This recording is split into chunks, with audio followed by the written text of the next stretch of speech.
गोपाल के दिल की धड़कनें तेज हो रही थीं। मंदिर के भीतर अंधेरा घना था, मानो वहां सदियों से किसी ने कदम न रखा हो। उसकी सांसें उखड़ रही थीं, लेकिन नागमणि की ठंडक ने उसे साहस बनाए रखने का इशारा किया।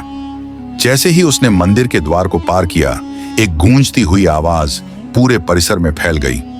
नागलोक के द्वार पर वही पहुंचेगा जो न केवल मणि का भार उठाएगा, बल्कि अपने भीतर के लोभ और भय से भी पार पाएगा। गोपाल ने महसूस किया कि यह उसकी अंतिम परीक्षा थी। मंदिर के भीतर कई प्राचीन मूर्तियां थीं, कुछ शांत, कुछ क्रोध में और कुछ ऐसी जो नागराज तक्षक के विभिन्न रूपों को दर्शा रही थीं।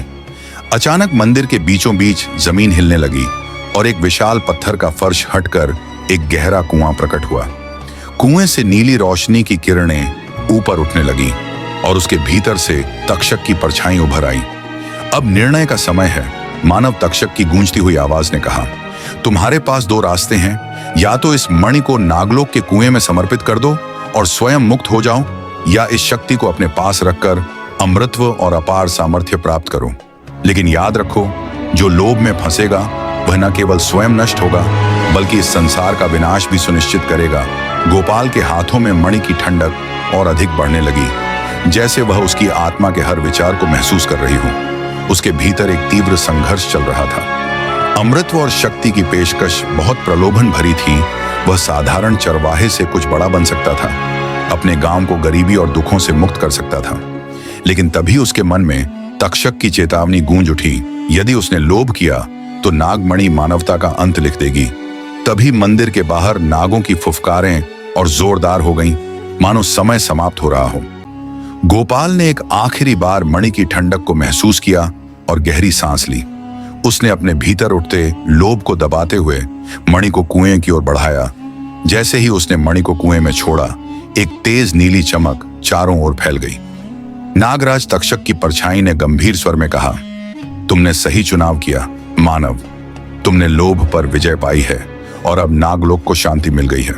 तुम्हारा कर्तव्य पूरा हुआ। मणि के कुएं में समर्पित होते ही मंदिर के खंडहर चमकने लगे। सांपों का झुंड जो मंदिर के बाहर था, अब शांत होकर पीछे हटने लगा, मानो उनका गुस्सा समाप्त हो गया हो। गोपाल को लगा जैसे समय रुक गया है। हवा में एक अजीब सी शांति फैल गई थी। तक्षक की परछाई धीरे धीरे विलीन होने लगी, लेकिन जाते जाते उसने कहा, तुम साधारण नहीं रहे गोपाल, तुमने असाधारण कार्य किया है। यह परीक्षा तुम्हें शक्ति नहीं बल्कि आशीर्वाद देती है। लौटो अपने संसार में, जहां अब तुम्हारा नाम सदियों तक याद रखा जाएगा। गोपाल ने राहत की सांस ली। जैसे ही वह मंदिर से बाहर निकला, सूरज की पहली किरणें जंगल में फैल चुकी थीं। वह अब हल्का महसूस कर रहा था, मानो मणि के भार के साथ ही उसका डर और सारी चिंताएं भी समाप्त हो गई हों। वह गांव की ओर लौट चला, जहां सब उसकी वापसी की प्रतीक्षा कर रहे थे। पर वह अब केवल एक साधारण चरवाहा नहीं था।